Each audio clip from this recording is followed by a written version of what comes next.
Hey again, folks, and welcome back to another Diecast review. And I am well aware it's been just over 3 months now since my last Diecast review, and I want to take a moment and apologize to my viewers who have subscribed to this channel for the Diecast content. I'm working on getting back into doing some more Diecast reviews. I've actually got quite a bit of stuff here to review, including today's replica that we'll be looking at, which I'm quite excited about because this is the first time I'll be looking at something Johnny Lightning on this channel. Now, I've had Johnny Lightning stuff before, but I've never actually, showed anything on this channel or done a review on it. And I'm quite excited about what we have here today, being this World War II MB Jeep Willys by Johnny Lightning. So let's take a look. As always, we'll look at the box first, and you can see this has World War II Warriors, Turning Points, Pacific Theater, Battle of Midway. Up top, we've got a small list of features, which include die-cast metal body and chassis, rubber tires, historically accurate color and markings. Down here, it says this is limited edition, one of only 2,000 produced. There's some battle facts, which if you want to read any of that, you can pause the video. You can see how the Jeep is presented in the package. That looks really nice. I'm quite looking forward to getting this out. And going around to the back of the box here, there's some more stuff to read there. Again, pause the video if you want to. I notice up here it says Military Series 2022 Release 2, Version A. So I'm guessing this probably came out last year. There's a list of the other vehicles you could get. I was actually quite tempted to get the GMC 2.5 ton 6x6 truck, but unfortunately it wasn't really 1/64 scale. Johnny Lightning, some of their stuff seems to be like, I want to say 1/87 scale, and the same can be said for the tank. That was another one I kind of wanted, but it was just too small. I'd possibly go back for this Dodge ambulance at some point. Down below, there's more stuff here you can read if you want to, but I think with all that out of the way, let's go ahead and get this out of the box.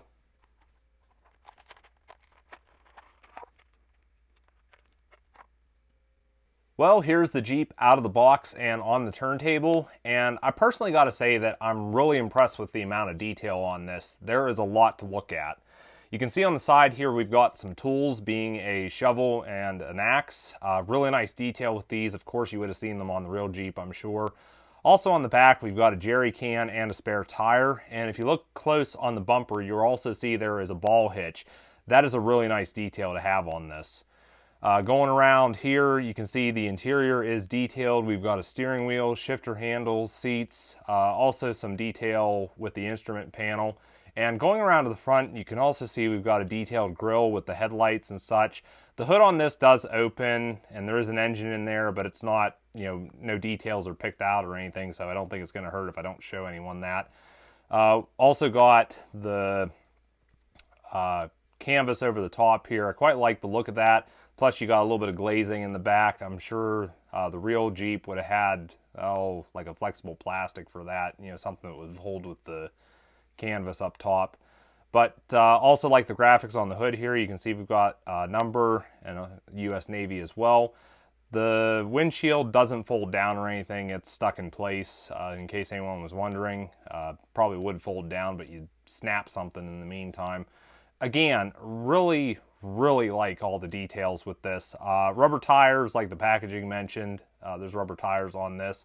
I do notice we do have a little bit of sloppy paint work here with this one side marker. You can see the little bit of red bleeding off there.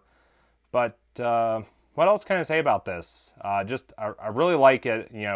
Biggest thing with this was the fact it was US Navy, and being that my grandfather served in the Navy in World War II, was partially the reason I wanted this, but I do quite like these Willys Jeeps as well. As some of you may already know, whenever I get in a replica, I like to do a comparison of it next to some others that I might have in my collection.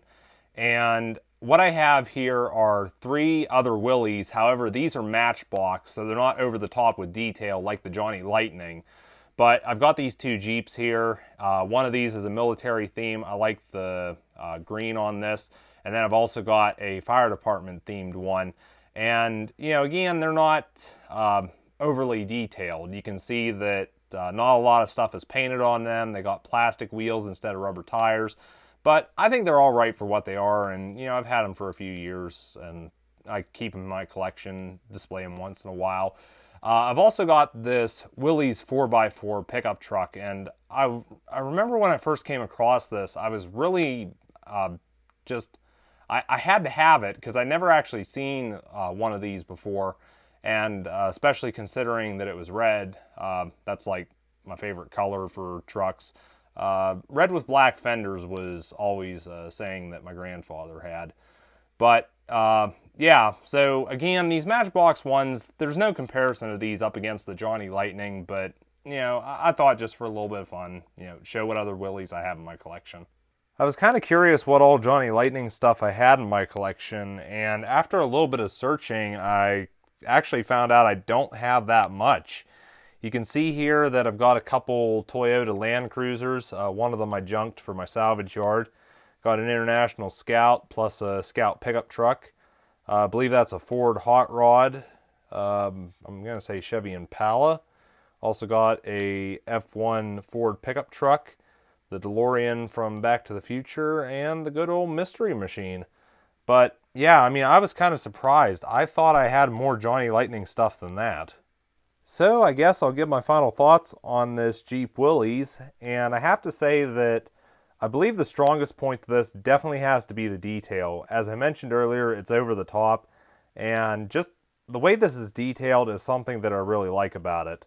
And I would definitely have to recommend this to anyone who's into collecting Johnny Lightning stuff, or you know, just a Jeep collector, or even a World War II collector. I think it's well worth picking up. From memory, I bought this at Tractor Supply about 2 weeks ago, I think. And I can't remember what the price was. I think it was somewhere between $6 to $8, so really wasn't that bad a price, I don't think. But yeah, like I said, I could definitely recommend this if you're into 1/64 scale collecting. Go ahead and pick one up for yourself if you can find it. But I think that's going to be it for this diecast review. You guys can feel free to let me know your thoughts on this Jeep Willys in the comments down below. Also feel free to discuss other Johnny Lightning stuff in the comments. And I'll catch up with you guys here soon with some more diecast reviews.